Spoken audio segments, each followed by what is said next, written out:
الله من الشيطان الرجيم.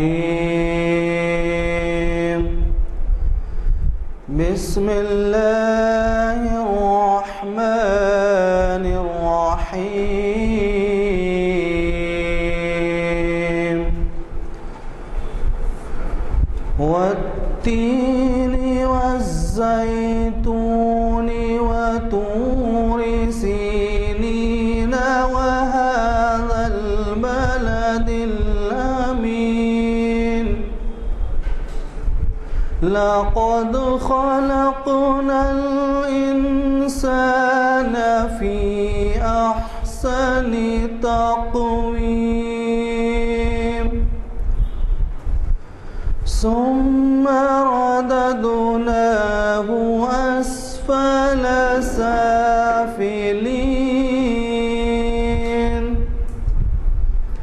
إلا الذين آمنوا وعملوا الصالحات فلهم أجر غير ممنون. فما يكذبك بعد بالدين أليس الله بأحكم الحاكمين. صدق اللہ العظیم. حضرات، آج کی یہ محفل ہمارے اعلامیہ نمبر 441 کے مطابق آج بروز 16 جولائی 2012 عیسوی 25 شعبان المعظم 1433 ہجری پیر بعد نماز عصر کانفرنس ہال جامع مسجد عالیہ میں شریعت انفارمیشن سروس کی 453ویں نشست کے لیے منعقد ہو رہی ہے.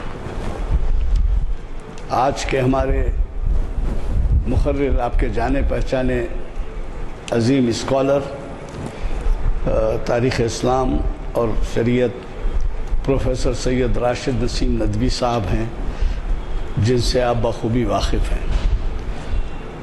انہوں نے رمضان المبارک کی آمد ہے، اس کے پیش نظر ایک ایسا عنوان دیا ہے کہ جو سامعین کے لیے عبادات کے گرمانے کا باعث سمجھا جا سکتا ہے. رمضان المبارک کا قرآنی منشور. ویسے تو آپ جانتے ہیں کہ آج سے 1400 سال سے جو اللہ تعالیٰ نے ہمیں نوازا ہے، اس کا کرم ہے کہ ایسے معجزے سے کہ جو ہمیشہ کے لیے ہمارے لیے ہی نہیں، ماضی میں ہی نہیں بلکہ آنے والی نسلوں کے لیے بھی ایک رہنمائی کا باعث ہے. اور دنیا کے کئی دستور بدل چکے، ترمیمات ہوتے ہیں، لیکن اللہ تعالیٰ کا شکر ہے کہ وہ ہمیں ہر مسئلے میں رہنمائی کرتا ہے. چنانچہ آج اسی سلسلے میں مخصوص عنوان ہے کہ رمضان المبارک کے متعلق کیا قرآنی منشور ہے.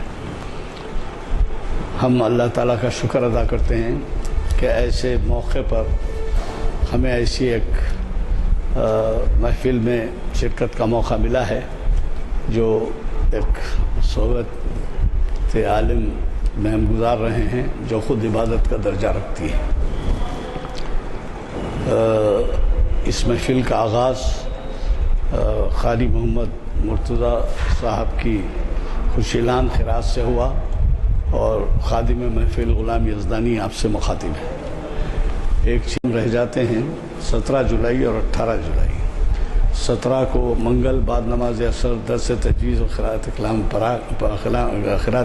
پاک حافظ و خالد محمد نصیر الدین صاحب مرکزی ہال میں ہوگا. اور دوسرا ایک بہت بڑے اسکالر اقبالیات کے جن سے آپ واقف ہیں، فکر اقبال اور درد مندی کے عنوان سے ڈاکٹر خواجہ ناصر الدین صاحب ہمیں پرسوں محفل اقبال شناسی کی 676ویں نشست کو مخاطب کر رہے ہیں.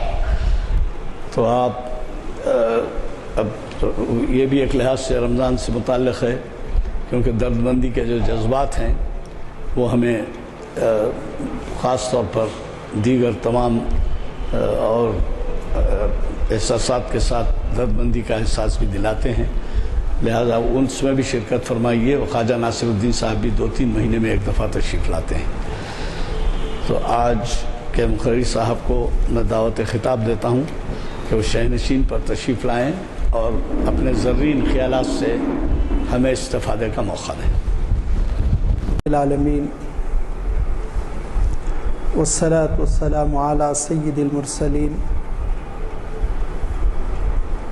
وعلی آلہ واصحابہ اجمعین. اما بعد، قد قال اللہ تبارک وتعالی فی القرآن المجید والفرقان الحمید. اعوذ باللہ من الشیطان الرجیم. بسم اللہ الرحمن الرحیم. شہر رمضان الذی انزل فیہ القرآن ہدی للناس وبینات من الہدی والفرقان فمن شہد منکم الشہر فلیصم. صدق اللہ العظیم. بزرگوں اور دوستوں، قرآن پاک کی جس آیت کی ابھی آپ کے سامنے تلاوت کی گئی، وہ آیت سورۃ البقرہ کی آیت ہے، اور یہ آیت ہمارے سامنے رمضان المبارک کا منشور کیسے سامنے رکھتی ہے. یہ عرض کرنے سے پہلے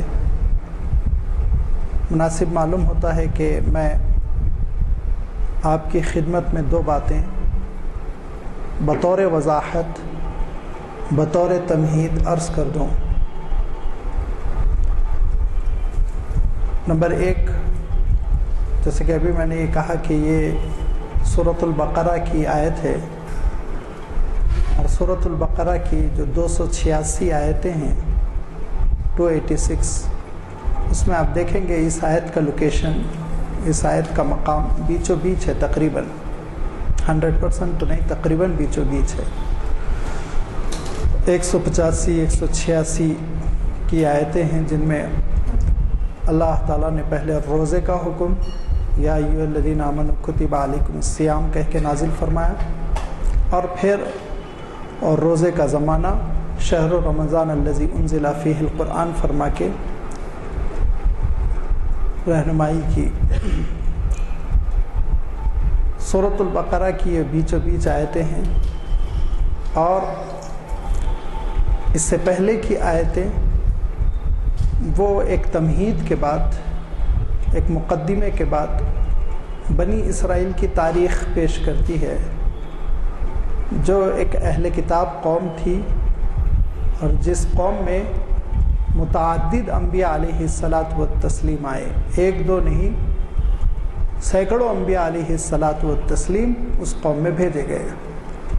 اللہ تعالیٰ نے سورۃ البقرہ کے ابتدائی رکوعات میں اس قوم کا تذکرہ فرمایا، ان کی بے دینی کا تذکرہ فرمایا، ان کی ضلالتوں کا، ان کی گمراہیوں کا تذکرہ فرمایا، اللہ کی کتابوں سے انہوں نے جو کھلواڑ کیا اس کا تذکرہ فرمایا، نبیوں اور رسولوں کے ساتھ جو معاملہ روا رکھا انہوں نے اس کا تذکرہ فرمایا، اور اپنی شریعت کی انہوں نے جو گت بنا ڈالی اس کا اللہ تعالیٰ نے تذکرہ فرمایا.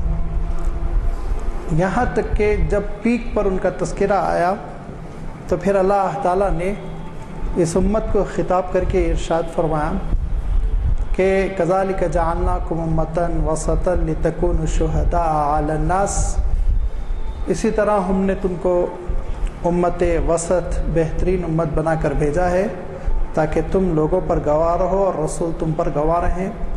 پھر ارشاد فرمایا کہ تمہارا چہرہ جو نماز میں مسجد اقصیٰ کی جانب گھوما کرتا تھا اس کو اب کعبۃ اللہ کی جانب پھیر دو. تحویل قبلے کا حکم آیا. یعنی یہ امت کعبہ قرار پائی، اور اس امت کے رخ کے بدلنے کو اللہ تعالیٰ نے دینی قیادت کی تبدیلی کی جانب اشارہ فرمایا۔ اس تذکرے کے بعد آپ دیکھیں گے پھر اللہ تعالیٰ نے روزے کا تذکرہ فرمایا، اور اس کے بعد سے پھر احکام ہی احکام ہیں، نکاح کے، خلا کے، طلاق کے، انفاق کے، نماز کے، کئی احکام ہیں جو اللہ تعالیٰ نے سورۃ البقرہ کے اختتام تک بیان فرمائے۔ اس ایک مقدمے کو، تمہید کو آپ ذہن میں رکھیں۔ اور دوسری بات یہ ہے کہ قرآنی منشور جو کہا گیا ہے، منشور کا جو لفظ انتخاب کیا گیا ہے، تو اس میں جو پس منظر ہے وہ یہ کہ قرآن مجید سے استدلال اور قرآن مجید سے بات کو ثابت کرنے کے لیے ایک تو نص قرآن ہوتا ہے جس کو ٹیکسٹ آپ کہتے ہیں، جیسے کہ یہ آیت پڑھی گئی شہر رمضان الذی انزل فیہ القرآن، یہ ٹیکسٹ ہے، نص ہے۔ ایک فہم قرآن ہوتا ہے جو قرآن مجید کی مختلف آیتوں پر تدبر اور ان سے استفادے کی شکل میں پیدا ہوتا ہے، اور ایک نظم قرآن ہے۔ نظم قرآن یہ کہ ترتیب قرآنی بھی کچھ مفہوم دیتی ہے جس کو سمجھنا پڑتا ہے، جس کے لیے، جس کو ہم اردو میں کہتے ہیں طائرانہ نگاہ ڈال لی، اس سے کام نہیں چلتا، نعوذ باللہ۔ ڈوب جانا پڑتا ہے کلام اللہ میں، بہت غور کرنا پڑتا ہے، تب کہیں نظم قرآن سے استدلال اور بات ثابت کرنے کے لیے آپ کچھ کہہ سکتے ہیں۔ تو میں کوشش کروں گا کہ آج کی گفتگو میں ہم نص قرآن بھی سامنے رکھیں، فہم قرآن بھی سامنے رکھیں، نظم قرآن بھی سامنے رکھیں، تو قرآن مجید کا جو منشور ہے رمضان المبارک کے سلسلے میں انشاءاللہ وہ نمایاں ہو کر آئے گا۔ ان دو تمہیدوں کے بعد آیت کا ترجمہ ہے کہ شہر رمضان الذی انزل فیہ القرآن، ماہ رمضان وہ مہینہ ہے جس میں کہ قرآن مجید نازل کیا گیا۔ کیسے نازل کیا گیا، یہ ایک تفسیری بحث ہے جو انشاءاللہ کسی موقع پہ آپ کی خدمت میں رکھی جائے گی۔ قرآن مجید کی صفت بیان کی گئی، ھدی للناس وبینات من الھدی والفرقان، یہ لوگوں کے لیے گائیڈ لائن ہے، ہدایت نامہ ہے، اور کھلی ہوئی نشانیاں ہیں، بڑی صریح اس میں دلیلیں ہیں حق و باطل کی، اور یہی نہیں بلکہ فرق کر دیتی ہے یہ کتاب سچائی میں اور جھوٹ میں، حق میں اور باطل میں، دونوں میں فرق کر دیتی ہے، دونوں کو واضح کر دیتی ہے، رات کو رات، دن کو دن، دودھ کو دودھ، پانی کو پانی کر دیتی ہے یہ کتاب۔ یہ صفات کا تذکرہ فرماتے ہوئے ارشاد فرمایا فَمَن شَهِدَ مِنْكُمُ الشَّهْرَ، تم میں سے جو کوئی اس ماہ کو پالے فَلْيَصُمْ، حکم دیا تو پھر وہ روزہ رکھے۔ اور اس آیت کی روشنی میں فقہا نے ہر اس مسلمان پر روزے کو فرض گردانا، فرض قرار دیا جو مقیم ہو، صحت مند ہو، عاقل و بالغ ہو۔ عاقل یعنی مجنون نہ ہو، بالغ یعنی کم عمر نہ ہو، مقیم یعنی مسافر کا حکم اللہ تعالیٰ نے بیان فرمایا کہ وہ قضا کر سکتا ہے۔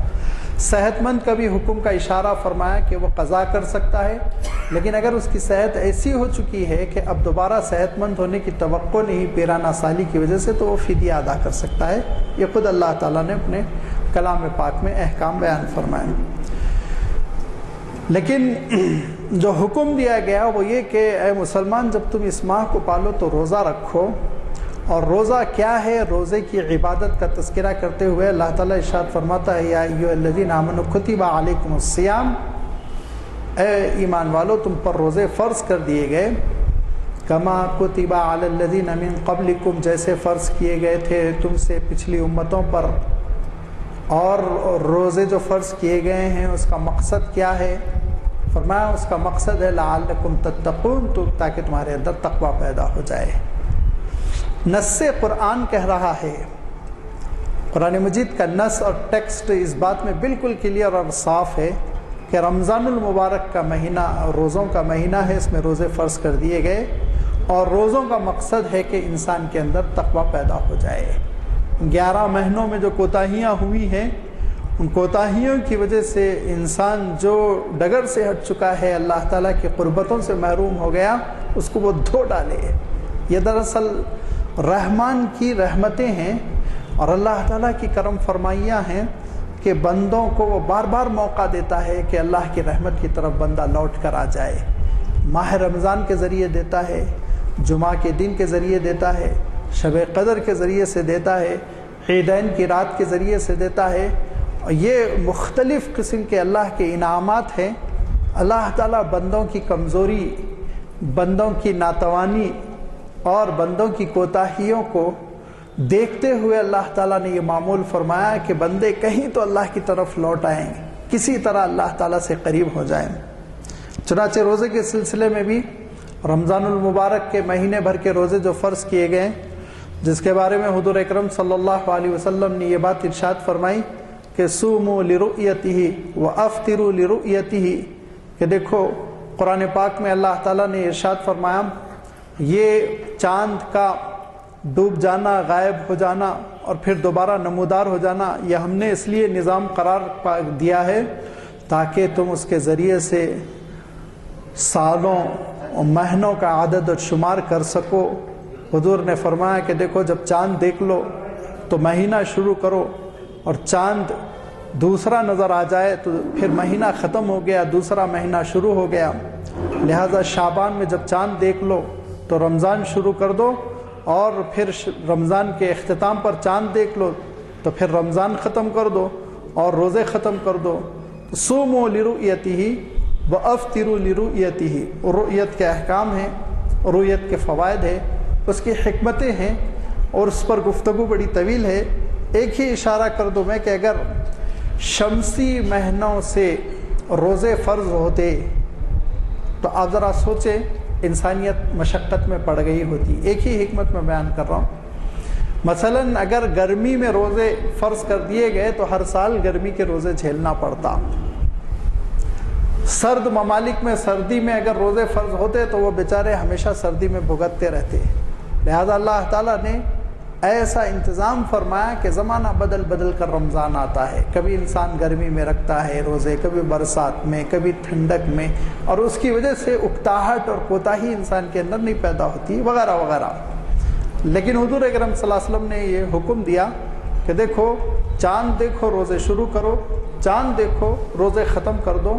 فَإِنْ أُغْمِيَ عَلَيْكُمْ فَأَكْمِلُوا مُدَّةَ 30، لیکن یاد رکھو اگر بادل آ جائیں 29ویں شب کو تو پھر تم 30 دن کے روزے مکمل کر لو، روزے پورے ہو جائیں تمہارے، 30 دن کے ہو جائیں، 29واں چاند نہ سمجھو۔ 30 کے بعد 31 کا تو مہینہ ہو ہی نہیں سکتا قمری مہینوں میں۔ روزے شروع ہو گئے تو آپ جانتے ہیں روزے کے لیے عربی لفظ الصوم یا الصیام آیا ہے، جس کے معنی رکنے کے ہے۔ کس سے رکنا؟ شریعت نے بتایا کہ صبح صادق سے غروب آفتاب تک کھانے پینے سے رک جانا، اور کھانے پینے کے علاوہ جو معاشرتی ازدواجی تعلقات ہیں ان تعلقات سے رک جانا، محض اللہ کی خوشنودی کے لیے کہ اللہ تعالیٰ نے حکم دیا۔ گرمی بڑی شدید ہے اور انسان کو بڑی شدید پیاس لگ رہی ہے، پانی سے کوئی مفر نہیں، پانی سے ہماری زندگی جڑی ہوئی ہے، لیکن ہم پانی نہیں پی رہے ہیں روزے میں۔ کیوں؟ اللہ نے حکم دیا، مولا کا حکم ہے۔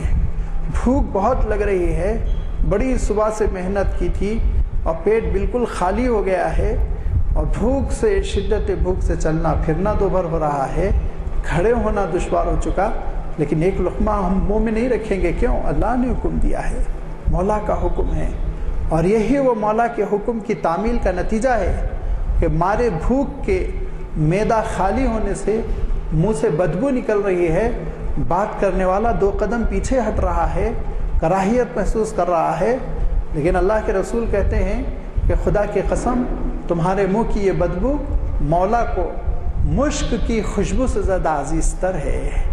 یہ اجر اللہ تعالیٰ عنایت کرنے والا ہے۔ اس بھوک و پیاس کی برداشت پر اور کھانے پینے سے رک جانے پر کیوں رکا بندہ؟ اللہ کا حکم ہے۔ اب آپ سوچیں کہ یہی دنیا کی زندگی ہے، روزمرہ کی زندگی ہے، اور ایک چیز ہے جس کو پینے کے لیے انسان کا دل مچل رہا ہے، لیکن وہ کہتا ہے مولا کا حکم ہے، لہذا میں اس کو نہیں پی سکتا، یہ حرام ہے۔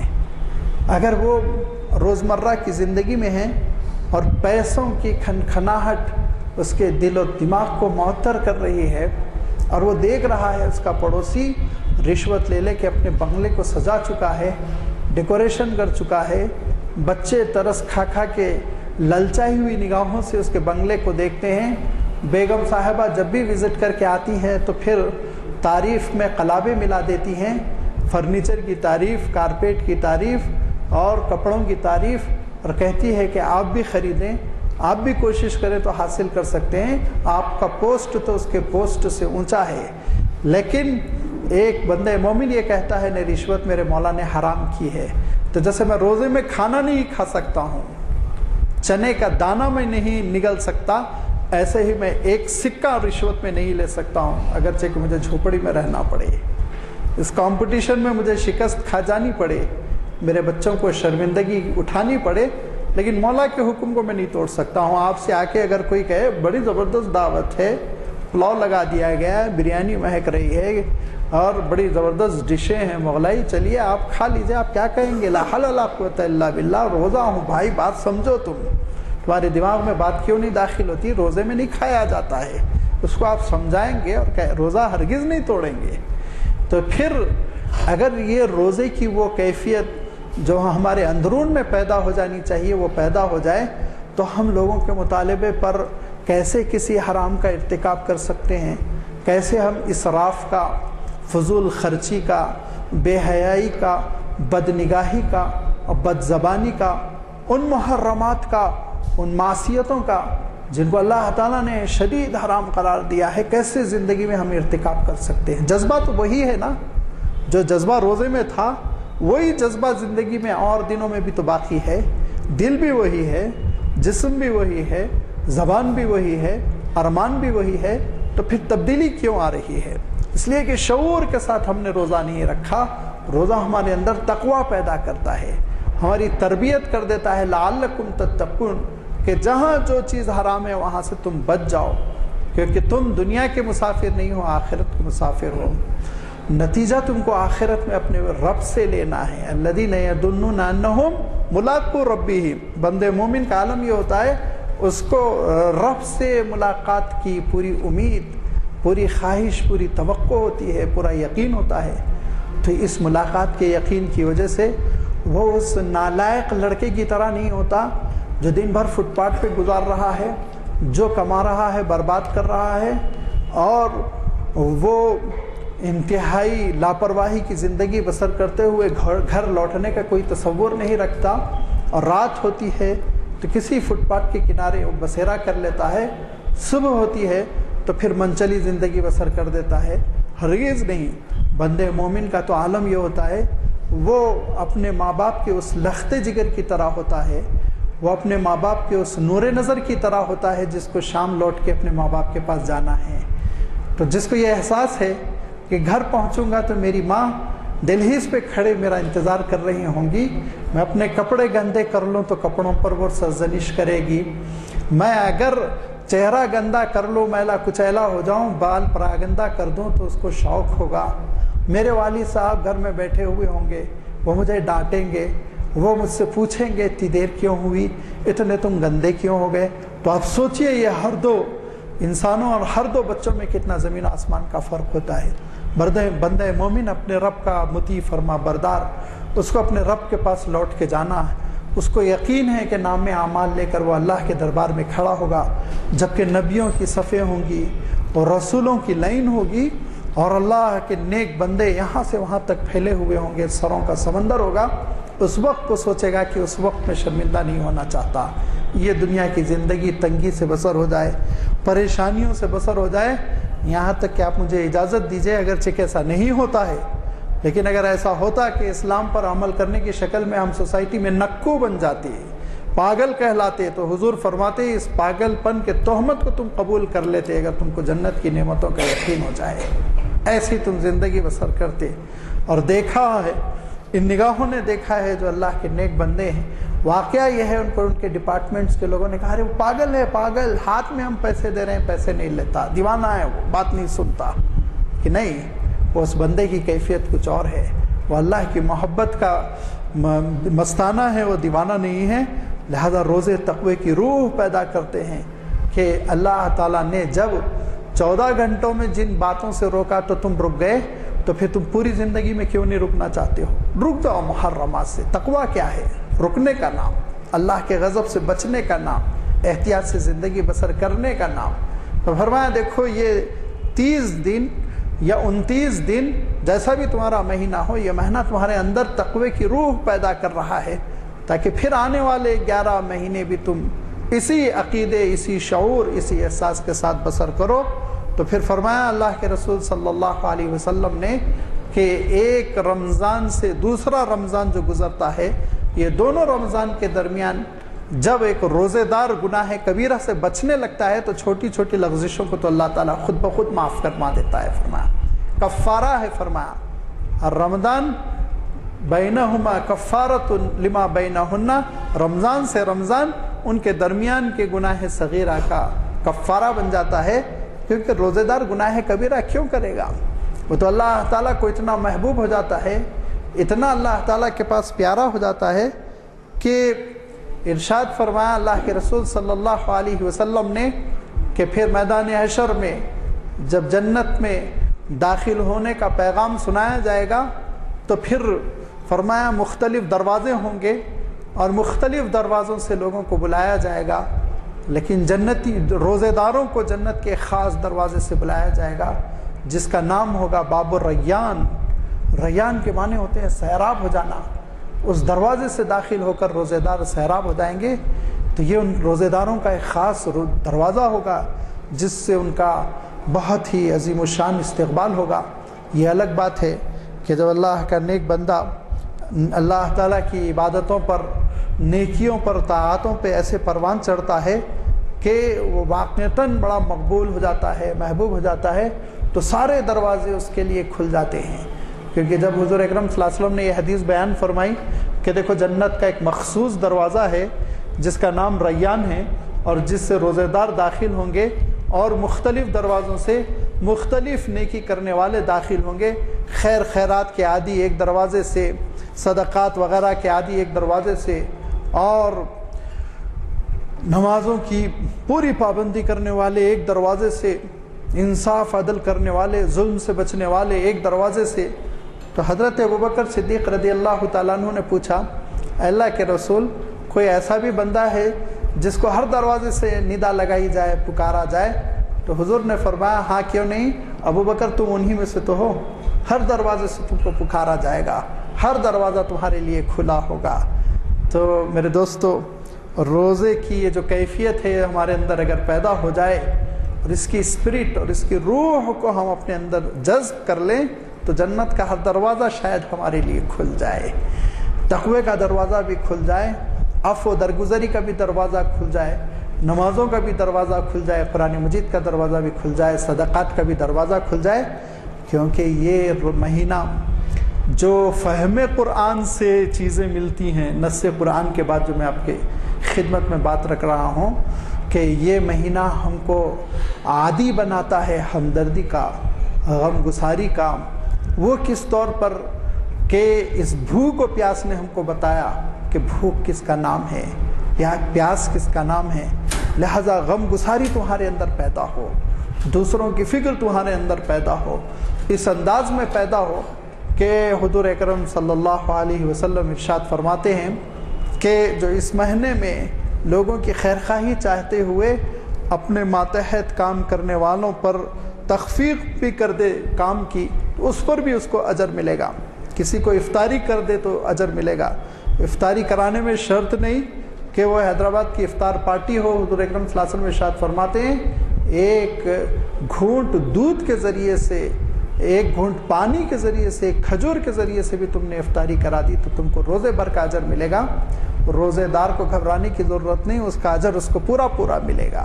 کیوں؟ ایک غم گساری پیدا ہو، دوسرے کی بھوک مٹانے کا جذبہ پیدا ہو۔ قرآن مجید میں اللہ تعالیٰ نے آگے اسی صورت میں انفاق کا تذکرہ فرما، اور اسی لیے میں نے یہ پہلے ہی کہہ دیا تھا کہ بیچوں بیچ روزے کے احکام ہیں۔ یہ 5 آیتیں جو روزے سے تعلق رکھنے والی ہیں یہ ان کی شان ایسی ہے کہ نماز کا حکم آپ کو مختلف مقامات پر، ایک دو نہیں سینکڑوں مختلف مقامات پر قرآن مجید میں ملے گا۔ زکوٰۃ کا حکم قرآن مجید میں بے شمار مقامات پر ملے گا، یہاں تک کہ حج جو کنڈیشنل فرض ہوتی ہے عبادت، ہر آدمی پہ فرض نہیں ہوتی، جس کے پاس راستے بھر کا خرچہ ہو، راستہ پرامن ہو، جو مریض نہ ہو، بیمار نہ ہو، سفر پر قدرت رکھتا ہو، گھر والوں کے خرچے کا انتظام کر سکتا ہو، تب جا کے حج فرض ہوتا ہے۔ لیکن اس حج کا تذکرہ بھی آپ دیکھیں گے سورۃ البقرہ میں ہے، سورۃ الحج میں ہے، سورہ ابراہیم میں ہے، سورہ نساء میں ہے، تو یہ سورہ آل عمران میں ہے۔ تو حج جیسی عبادت بھی کئی جگہ اللہ تعالیٰ نے بیان فرمائی، لیکن روزے کی شان بڑی نرالی ہے۔ روزے کی ساری عبادتوں میں عبادت روزہ کی شان بڑی نرالی ہے کہ اللہ تعالیٰ نے ایک ہی مقام پر 5 آیتوں میں اس کا تذکرہ فرمایا، اور روزہ، اس کی حکمت، اس کی تاریخ، اس کا زمانہ، اس کے احکام، رمضان، اعتکاف کے احکام، سب کچھ اللہ تعالیٰ نے ایک مقام پر ارشاد فرما دیے۔ یہ اس لیے کہ اس کے بعد جو احکام آ رہے ہیں شریعت کے، اگر روزے کی روح پیدا ہو جائے انسان کے اندر تو شریعت کے ان احکام کو سمجھنا اور ان پر عمل کرنا آسان ہوگا، جس میں سے ایک انفاق کا حکم ہے، اللہ کی راہ میں خرچ کرو۔ فرمایا من ذا الذی یقرض اللہ قرضا حسنا، کون ہے جو اللہ کو قرض حسنا دے؟ کبھی ارشاد فرما رہا ہے کہ جو اللہ کی خوشنودی کے لیے تھوڑا بہت خرچ کر لے تو اس کی مثال ایسے ہی ہے جیسے کہ ایک ٹیلے پہ اس نے اور ایک ہل اسٹیشن پہ اس نے کھیتی باڑی کی ہو، باغ لگایا ہو۔ آپ جانتے ہیں ہماچل پردیش میں جا کر دیکھیے سیب ہی سیب لگتے ہیں، میسور میں جا کے دیکھیے کافی لگتے ہیں، کشمیر اور اس کے آگے جا کے دیکھیے اخروٹ، بادام، ڈرائی فروٹ۔ افغانستان کے پہاڑوں پر آپ دیکھیے کہ پورے کے پورے ڈرائی فروٹ سے بھرے ہوئی پہاڑیاں، تو ہل اسٹیشن کی کھیتی بڑی قیمتی ہوتی ہے۔ تو اللہ تعالیٰ ارشاد فرماتا ہے کہ جو اللہ کی محض اللہ کی خوشنودی اور اخلاص کے لیے ایک پائی بھی خرچ کرتا ہے تو اس کی مثال ایسے ہی ہے جیسے کسی نے بڑے دل فریب اونچے مقام پر کھیتی کی، جہاں خوب بارش نہ ہو سکی، تھوڑی سی بھی بارش اگر ہو گئی تو باغ لہلہا گیا وہاں کی فضا کی وجہ سے اور وہاں کے آب و ہوا کی وجہ سے۔ لہذا اگر نیک دلی کے ساتھ جو بندہ خرچ کرتا ہے تو زیادہ مقدار میں خرچ نہ کرے، تھوڑا بھی خرچ کرے، تو ارشاد فرمایا کہ زوردار بارش نہ ہو، شبنم بھی ہو، تب بھی کچھ نہ کچھ کھیتی آ ہی جاتی ہے۔ یہ خرچ کرنے کی مثال، اور بھی کتنی مثالیں اللہ تعالیٰ نے سورہ بقرہ کی آخری آیتوں میں ارشاد فرمائی، آپ اس کو ملاحظہ کرویں۔ تو یہ انفاق کا مزاج روزہ پیدا کرتا ہے، اس طور پر کرتا ہے کہ حضور اکرم صلی اللہ علیہ وسلم کے سلسلے میں آتا ہے کہ یوں تو سخاوت حضور اکرم صلی اللہ علیہ وسلم کی بڑی بے مثال تھی، آپ اندازہ نہیں کر سکتے کہ جس کو عربی شاعر نے کہا کہ اگر اشہد اللہ الہ الا اللہ میں اگر لا نہیں ہوتا تو پھر آپ کے پاس لا نہیں تھا، کسی کو نہیں بولتے تھے آپ، جو کہا اللہ کے رسول صلی اللہ علیہ وسلم عنایت فرماتے تھے۔ تو یہ سخاوت اللہ کے رسول کی، لیکن صحابی کہتے ہیں کہ رمضان المبارک میں تو اس کی کیفیت کچھ اور ہی ہو جاتی ہے، اور بھی اضافہ ہو جاتا۔ آپ صلی اللہ علیہ وسلم کا عالم بالکل بہار جیسے ہوتا ہے کہ دیتے ہی چلے جاتے تھے، دیتے ہی چلے جاتے تھے۔ کیوں؟ یہ مہینہ غم گساری سکھاتا ہے، ہمدردی سکھاتا ہے، غمخوری سکھاتا ہے، انسانوں کی خدمت سکھاتا ہے، انسانوں کے کام آنا سکھاتا ہے۔ یہ فہم قرآن ہے جو اس مہینے کا پیغام ہم کو دیتا ہے۔ پھر فہم قرآن اس بات کا پیغام ہم کو دیتا ہے کہ عفو و درگزری، مغفرت کا معاملہ اللہ تعالیٰ ارشاد فرماتا ہے روزے میں تم کتنی کوتاہیاں کرتے ہو کہ نہیں کرتے ہو، وَلَقَدْ عَفَا اللَّهُ عَنْكُمْ، لیکن اللہ تعالیٰ تم کو معاف فرماتا ہے، اللہ تعالیٰ تمہاری توبہ قبول کرتا ہے، اللہ تعالیٰ تم کو درگزر کرتا ہے۔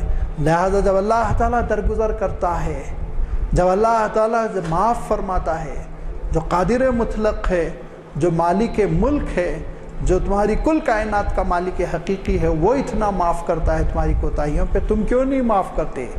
ٹالرنس کی عادت تمہارے اندر کیوں نہیں پیدا ہوتی ہے؟ اور روزے کے مقصد کو مسلمانوں نے نہیں سمجھا، اسی لیے سب سے زیادہ لڑائیاں مسجدوں میں رمضان میں ہوتی ہیں، سب سے زیادہ لڑائیاں رمضان میں ہوتی ہیں۔ میں عینی شاہد ہوں، آپ بھی اس کے عینی شاہد ہیں، نہ آپ ساحل سے طوفان کے تماشائی ہیں، نہ میں ساحل سے طوفان کا تماشائی ہوں. جس ڈوبتی نیا میں آپ بیٹھے ہیں اور جس اتھل پتھل والی نیا میں آپ سوار ہیں، میں بھی اسی میں سوار ہوں، اسی کشتی کا میں بھی سوار ہوں. آپ دیکھ لیجئے، رمضان کا آنا ہے کہ مسجدوں میں لڑائیوں کی آمد. مقصد نہیں سمجھا روزے کا. اللہ کے رسول صلی اللہ علیہ وسلم تو ارشاد فرماتے ہیں کہ تم سے ایک شخص بدتمیزی پر اتر آئے، گالی گلوچ کرے، گندی گندی باتیں کرے، تو تم بہت ٹھنڈے مزاج کے ساتھ اس سے کہنا انی امرؤ صائم، میں روزے دار ہوں، تم سے جھگڑا نہیں کروں گا، معافی چاہتا ہوں، معافی چاہتا ہوں. جیسے کہ آپ یوں اندازہ کر لیں کہ غلاظت بھرا کوئی آدمی وہ آپ سے رگڑنا چاہتا ہے، آپ کو میں گندا کرنا چاہتا ہے، ناپاک کرنا چاہتا ہے، آپ کیا کہیں گے کہ بھائی میں مصلی ہوں، میں نماز پڑھنے جا رہا ہوں، میں ناپاک نہیں ہونا چاہتا، تمہارے ساتھ ہولی نہیں کھیلنا چاہتا ہوں. میری اپنی خود زندگی کا واقعہ ہے کہ ہولی کا دن تھا، اگرچہ چھٹی ہوتی ہے لیکن 4-5 سال پہلے جمعہ کے دن ہولی پڑی تھی اور مجھے یونیورسٹی تارناک کے قریب مسجد اقصیٰ میں جمعہ پڑھانے کے لیے جانا تھا. بالکل سفید جوڑا تھا، بائک پہ جا رہا تھا، چاروں طرف سے 15-16 سال کے لڑکوں نے مجھے گھیر لیا، ہاتھوں میں اودے پیلے نیلے کالے رنگ بھرے ہوئے ہیں اور میں سفید کپڑوں میں ہوں. تقریباً اذانیں ہو رہی ہیں، 12:30 بج رہے ہیں، ہندو علاقے میں ہوں، لیکن ان سے میں نے پورے روک کے ساتھ گاڑی رکا کر اور پیر ٹیک کر اپنی گاڑی کو، اپنی بائک کو روک کر میں نے ان سے کہا میں نماز کے لیے جا رہا ہوں. تو کہنے لگے نہیں ہٹ جاؤ مول صاحب، نماز کے لیے جا رہے ہیں. انہوں نے مجھ پر رنگ ڈالنے کی جرات نہیں کی. کیوں؟ اعتماد. انہوں نے دیکھا کہ ایک بہت بڑی عبادت کے لیے شاید جا رہا ہے، ان کو تو کیا معلوم نماز، لیکن سمجھ گئے کہ بہت اہتمام کے ساتھ جا رہا ہے، معاملہ بگڑ سکتا ہے. اگر یہ اعتماد پیدا ہو جائے، گالی گلوچ کرنے والا اور بگڑ کر تیور پر تیور چڑھ جائے اور ہمارے ساتھ بدتمیزی کر رہا اور ہم پورے اعتماد کے ساتھ کہیں میرا معاملہ اللہ کے ہاتھ میں روزہ دار ہوں، تو انشاءاللہ وہ آپ سے معافی مانگے گا، توبہ کرے گا. لیکن مزہ آتا ہے لوگوں کو آستین چڑھایا تو ہم بھی آستین چڑھائیں، اور اینٹ کا جواب پتھر سے دیا جائے، ایک گالی دیا تو 10 گالی دیں. بعد میں ان کو سمجھائیے تو صاف کہتے ہیں کہ مولانا یہ زمانہ ایسا نہیں ہے، جو دب گیا وہ مر گیا. ارے مر گئے تو مر گئے، اللہ کے پاس آپ معذور ہوں گے، شہید ہی مریں گے، آپ کیوں نہیں سوچتے؟ یہ حضور اکرم صلی اللہ علیہ وسلم نے عام زندگی میں جو تحمل کی، اپنے آپ کو قابو میں رکھنے، ضبط نفس کی جو تعلیم و تربیت دی، وہ رمضان میں تو اور بھی نکھر جایا کرتی تھی.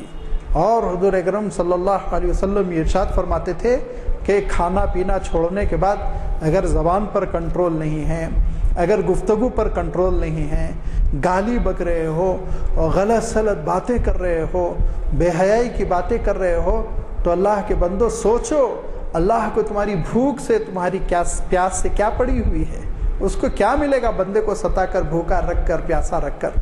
لہذا فرمایا کہ روزے کے مقصد کو سمجھو. بلکہ مسند احمد میں تو ایک عجیب و غریب واقعہ ہے، اگرچہ کہ حدیث کی روایت پر مجھے تحقیق نہیں ہے، لیکن امام احمد ابن حنبل نے اپنی کتاب میں اس کو بیان کیا کہ 2 خواتین کے سلسلے میں حضور اکرم صلی اللہ علیہ وسلم کے دربار میں یہ اطلاع پہنچائی گئی کہ وہ جاں بلب ہے، روزے کی وجہ سے مری جا رہی ہیں. حضور نے فرمایا جھوٹی ہیں کہا، تو کہا نہیں بہت حالت خراب ہے. تو حضور اکرم صلی اللہ علیہ وسلم نے ارشاد فرمایا کہ 2 پیالے لاؤ. 2 پیالے آپ نے منگوائے اور اس کے بعد ان لوگوں سے کہا الٹی کرنے کی کوشش کرو. تو جب انہوں نے الٹی کرنے کی کوشش کی تو گوشت کے ٹکڑے گرنے لگے. تو کہا دیکھو یہ تو زندہ انسان کا گوشت کھائی بیٹھی ہیں، یہ کہاں بھوکی مرنے والی ہے.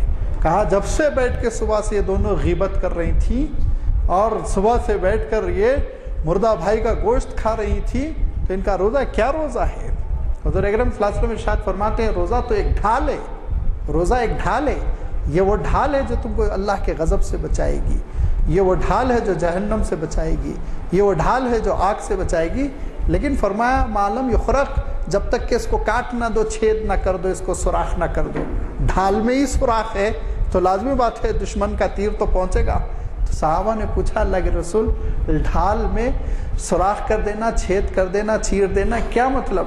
فرمایا دیکھو روزہ ڈھال ہے، جب تک کہ تم بے حیائی کی بات، بیہودہ گفتگو، لایانی بات، بے حیائی کے منظروں کو دیکھنے کا عمل نہ کرو. جب تم یہ کرو گے تو تم نے روزے کو پھاڑ دیا، روزے کو چیر دیا، بیکار کر دیا، برباد کر دیا.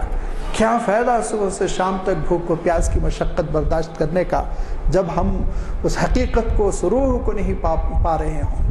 تو یہ فہم قرآن صاف ہی بتاتا ہے کہ روزہ ہمارے اندر تقوی پیدا کرنا چاہتا ہے، ضبط نفس اس سے پیدا ہونا چاہیے، ٹالرنس پیدا ہونا چاہیے، اوروں کو برداشت کرنے کی صلاحیت پیدا ہونی چاہیے، زبان پر کنٹرول ہونا چاہیے، غیبت سے بچنا چاہیے، اور غلط باتوں سے سنانے سے بچنا چاہیے۔ اور اس کے لیے فارمولہ یہ ہے کہ آپ اپنی زبان کو مشغول کر لیں تلاوت کلام پاک میں۔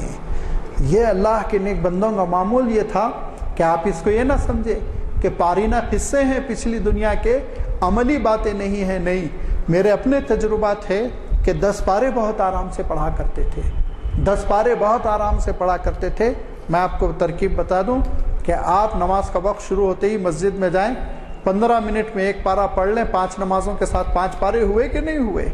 اس کے بعد سے آپ تراویح کے بعد 2 پارے پڑھ لیں، 7 پارے ہو گئے۔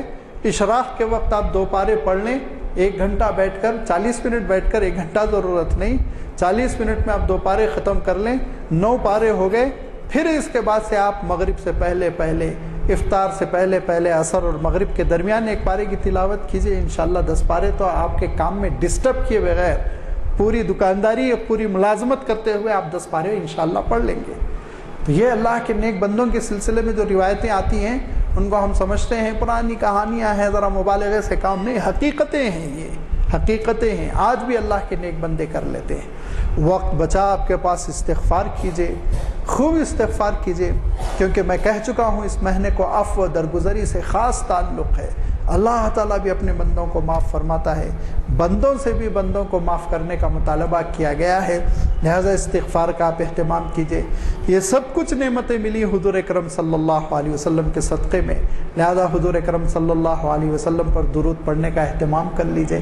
جب آپ یہ اعمال کریں گے تو کہاں وقت ملے گا غیبت کا، آپ سوچئے، کہاں وقت ملے گا ٹی وی کھول کے سیریل دیکھنے کا، کہاں وقت ملے گا کہنے کو تو ذرا خبریں دیکھ لوں، لیکن اس کے پیچھے اور بہت ساری بے حیائی کی چیزوں کو دیکھنے کا نہیں ملے گا وقت، اتنے آپ مصروف ہو جائیں گے۔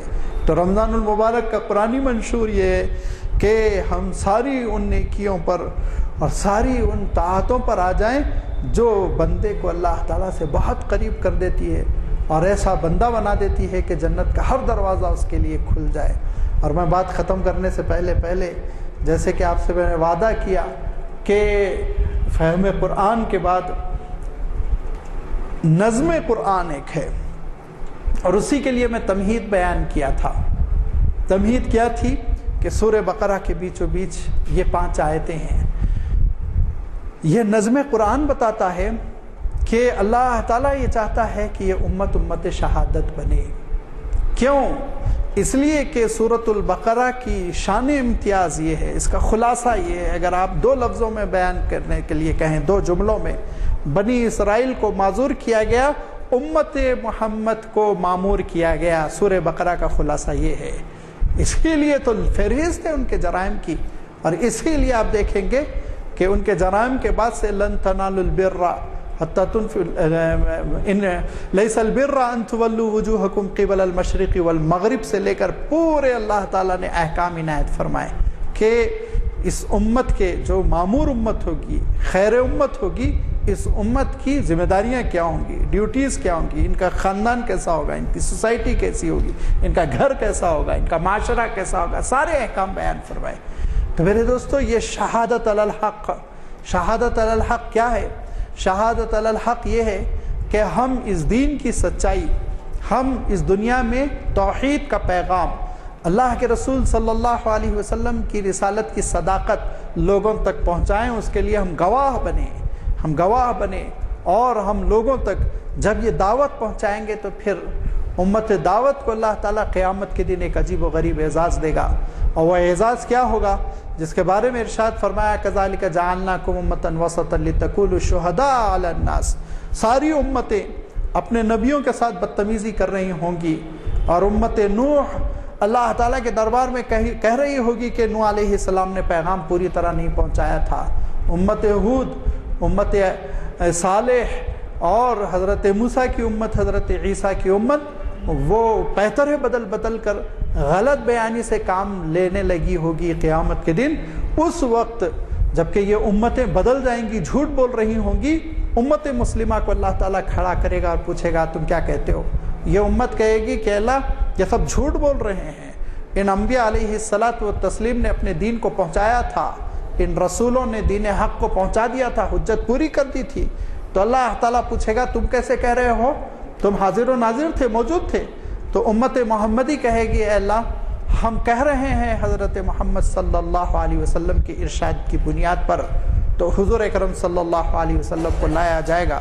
وہ کیا اعزاز ہوگا، وہ کیا تکریم ہوگی کہ ایک شان کے ساتھ اللہ کے رسول صلی اللہ علیہ وسلم تشریف لائیں گے، اور اللہ تعالیٰ پوچھے گا اے محمد کیا تمہاری امت سچ کہہ رہی ہے؟ تو حضور اکرم صلی اللہ علیہ وسلم ارشاد فرمائیں گے بخدا میری امت سچ کہہ رہی ہے۔ فرمایا اللہ تعالیٰ نے کذالک جعلناکم امۃ وسطا لتکونوا شہداء علی الناس، تم لوگوں پر گواہ ہو جاؤ گے، ویکون الرسول علیکم شہیدا، تم پر رسول گواہی دیں گے۔ اللہ کے رسول صلی اللہ علیہ وسلم مسجد نبوی میں تشریف فرما ہے، حضرت عبداللہ ابن مسعود گزرنے لگے تو ان سے کہا عبداللہ ادھر آؤ۔ حضرت عبداللہ ابن مسعود حاضر ہوئے، کہا عبداللہ قرآن مجید کی تلاوت کر کے مجھے سناؤ۔ کہا اللہ کے رسول آپ پر تو حضرت جبرائیل امین کلام پاک لے کر آتے ہیں، میری کیا جرأت، میری کیا مجال کہ میں سناؤں؟ کہا نہیں عبداللہ اوروں سے میں سننا چاہتا ہوں، یہ تربیت کا ایک انداز ہے۔ تو حضرت عبداللہ نے تلاوت شروع کر دی، آنکھ بند کر کے تلاوت کر رہے ہیں۔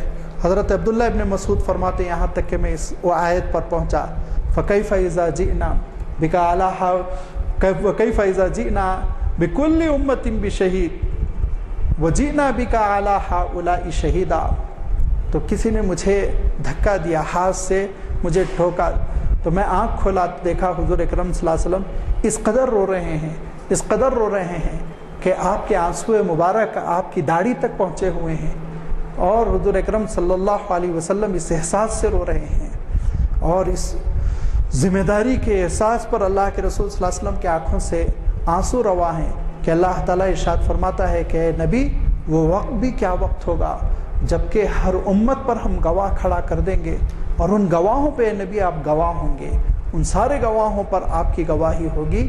تو یہ گواہی کا منصب جس کو شہادت علی الحق کہتے ہیں، یہ منصب شہادت آسان نہیں ہے۔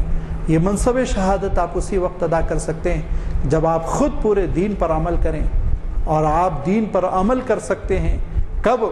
جب آپ روزے کے کانسیپٹ کو سمجھیں کہ کیسے روزہ ہماری تربیت کر رہا ہے۔ یہ اللہ کی عبادت جو اللہ اس کو اس قدر پسند ہے کہ فرمایا اللہ تعالیٰ نے حدیث قدسی میں آتا ہے کہ ہر عبادت کا بدلہ مختلف شکلوں سے دے دوں گا، اور روزے کا بدلہ تو میں ہوں، میرے لیے بھوکا رہا، میرے لیے پیاسا رہا۔ تو آپ یہ سوچئے یہ عبادت کیا تصور پیدا کر رہی ہے کہ بندہ اللہ تعالیٰ کا ہو کر رہے، اس کی فرما برداری کرے، اس کے حکم سے کھائے، اس کے حکم سے پیے، اس کے حکم سے رک جائے، اس کے حکم سے گرم ہو جائے، اس کے حکم سے نرم ہو جائے۔ یہ ہے وہ روزے کا قرآنی منشور جو ہم کو اور آپ کو دیا جا رہا ہے۔ اللہ تعالیٰ ہم کو اس بات کی توفیق دے کہ ہم رمضان المبارک کی قدردانی کریں۔ اللہ تعالیٰ ہم کو اس بات کی توفیق دے کہ ہم روزے کی حقیقت سمجھیں، اور پھر اس کے بعد سے وہ اسلام پر عمل وجود میں آئے جو صحابہ نے کیا تھا، جو تابعین نے کیا تھا۔ سچا اسلام، صحیح حقیقی اسلام لوگوں کی نگاہوں میں آ جائے۔ وآخر دعوانا ان الحمد للہ رب العالمین۔ جیسے کہ ہم کو توقع تھی، آج کے مخرج صاحب نے ہمیں ہر چیز تار تار کر کے بتلا دی۔ میں اپنے آپ کو اس کا اہل نہیں سمجھتا کہ اس خطاب پر کوئی کسی قسم کا تبصرہ کروں، لیکن اتنا ضرور عرض کرنا چاہوں گا کہ آپ کے دل میں، دماغ میں یا سوچ میں اگر کسی قسم کا کوئی سوال پیدا ہو رہا ہے تو جھجکے نہیں۔ 2-3 دن باقی رہ گئے ہیں، 21 تاریخ کو جو ہے پہلا روزہ ہے، 20 کو شاید چاند رات ہے، تو آج 16 تاریخ ہے، 2-3 دن باقی رہ گئے ہیں۔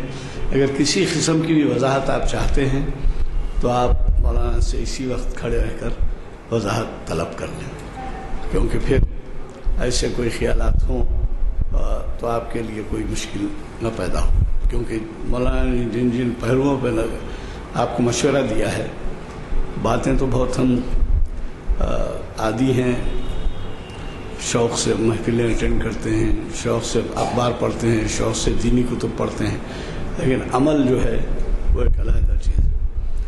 جیسے اسی لیے علامہ اقبال نے کہا تھا کہ عمل سے زندگی بنتی ہے جنت بھی جہنم بھی، عمل سے زندگی بنتی ہے جنت بھی جہنم بھی، یہ خاکی اپنی فطرت میں نہ نوری ہے نہ ناری ہے۔ لہٰذا اگر کوئی سوال ہو تو آپ سوال کریں، مجھے بڑی خوشی ہوگی اگر کسی قسم کی وضاحت اگر آپ طلب کریں۔ کر رہے تھے فقہی گفتگو کا مسئلہ بڑا نازک ہوتا ہے۔ دیکھیے، صحیح معنوں میں روزے کا وقت شروع ہو جاتا ہے صبح صادق سے، جبکہ فجر کا وقت شروع ہوتا ہے۔ جو ہی فجر کا وقت شروع ہو گیا سحری کھانا ممنوع ہو گیا، لیکن فجر کا وقت کب شروع ہو رہا ہے یہ آپ تحقیق کیجئے۔ حیدرآباد کی جنتریاں غلط ہے۔ حیدرآباد کی جنتریوں میں فجر کا وقت 7-8 منٹ کے بعد بتایا جاتا ہے۔ فجر کا وقت مثال کے طور پر آج بتایا جا رہا ہے 4:37، تو یہ غلط ہے۔ اس کے معنی آج 4:30 پہ فجر کا وقت شروع ہو رہا ہے۔ یہ تحقیق آپ کیجئے، آپ کی ذمہ داری ہے نا، امت کی ذمہ داری ہے۔ عام آدمی بہت کچھ کر سکتا ہے، پورے ملک میں انقلاب آ جاتا ہے، حکومت منتخب کر لیتا ہے، تو ایک جنتری کیوں چینج نہیں کروا لے گا؟ جب عام آدمی سست ہے تو اسی لیے جو جنتری بنانے والے وہ سست ہے۔ پریشرائز کریے، مطالبہ کریے، ان سے نظر ثانی کریں۔ تھوڑا سا عام آدمی تو یہ سمجھ کر کے خاموش ہوتا ہے کہ جب علماء خاموش ہے تو ہماری کون سے؟ علماء خاموش نہیں ہے، علماء خاموش نہیں ہے۔ اس سے پہلے اخبار میں بیانات آئے تھے، لیکن اس کا ریئیکشن اچھا نہیں تھا، اور اس کو جماعتی اختلاف پر اور جو مذہبی اختلافات ہوتے اس پہ محمول کر کے بیان بازی شروع ہو گئی تھی، اسی لیے مسئلہ پینڈنگ میں پڑ گیا، ورنہ اس کا تعلق جماعتی اختلاف سے نہیں ہے۔ یہ حضور اکرم صلی اللہ علیہ وسلم کی وہ واضح تعلیمات ہے جس پہ پوری دنیا عمل کرتی ہے سوائے حیدرآباد والوں کے۔ میں نہیں ہوتا، پوری دنیا میں ہوتا ہے سوائے حیدرآباد کے۔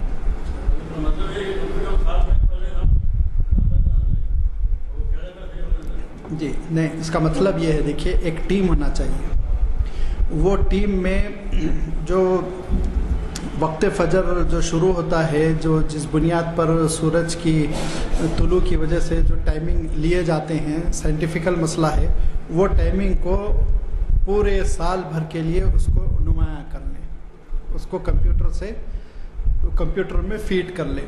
کمپیوٹر میں فیڈ کرنے کے بعد سے پھر ہماری پرانی مروجہ جو تقویمیں ہیں ان سے مقابلہ کریں، اور اس کے بعد بتلائیں کہ یہ خامیاں ہیں، ان کو چینج کیجئے، اور ان کو چینج کرنے کے بعد سے ایک اور بڑی ٹیم بنائیے، علماء اس کو منظور کریں، نئی جنتری چھپ جائے۔ یہ ہونا چاہیے، وہ ماہرین کی ضرورت ہے۔ ایک چیز میں عرض کرنا چاہوں گا، یہ وقت فجر کے آغاز کے وقت تک سحر نہیں کرتے لوگ، سائلنس، ہاں، تو سائلنس کی پابندی کر لینا کافی ہے۔ دیکھیے، یہ جو ایڈوکیٹ صاحب توجہ دلا رہے ہیں بہت اہم بات ہے، اس کو سمجھنے کی آپ کوشش کیجیے۔ حیدرآباد میں 20 سال پہلے تک سیرن پر جلدی چائے بھی رکھ دیتے تھے، بیڑی بھی بجھا دیتے تھے، لیکن جب لوگ خلیج سے لوٹ کر آنے لگے، اور خلیج میں انہوں نے دیکھا گلف میں کہ اذاں ہونے تک وہاں کھایا جاتا ہے، حرم میں کھاتے ہیں، مسجد نبوی میں اذاں ہونے تک کھاتے ہیں، تو یہاں آ کر اذاں ہونے تک کھانے لگے، وہ کھانے والوں کے روزے خراب ہونے لگے، کیونکہ یہاں وقت آگے تک بتایا گیا ہے۔ تو بہت اچھی بات یہ ہے، سحری پہ سب ختم کر دیجیے، سحرن پہ سب ختم کر دیجیے۔ پہلے ختم کرنے میں کوئی حرج نہیں، مستحب ہے، اچھا ہے، 10-15 منٹ پہلے احتیاطاً کلی کر کے قرآن پاک لے کے بیٹھ جائیے، یہ احتیاط ہے، تقوی ہے، یہ اچھی بات ہے، مگر یہ بھی ذمہ داری ہے کہ صحیح وقت فجر کب شروع ہو رہا وہ ہم بتائیں امت کو. ينبغي لجلال وجهك وعظيم سلطانك والصلاة والسلام على حبيبك ورسولك محمد عليه وصحبه. ربنا ظلمنا أنفسنا وإن لم تغفر لنا وترحمنا لنكونن من الخاسرين. ربنا لا تؤاخذنا إن نسينا وأخطأنا ربنا ولا تحمل علينا إصرا كما حملته على الذين من قبلنا ربنا ولا تحملنا ما لا طاقة لنا به واعف عنا واغفر لنا وارحمنا أنت مولانا فانصرنا على القوم الكافرين. ربنا تقبل منا إنك أنت السميع العليم وارنا مناسكنا وتب علينا إنك أنت التواب الرحيم برحمتك يا أرحم الراحمين. الحمد لله رب العالمين.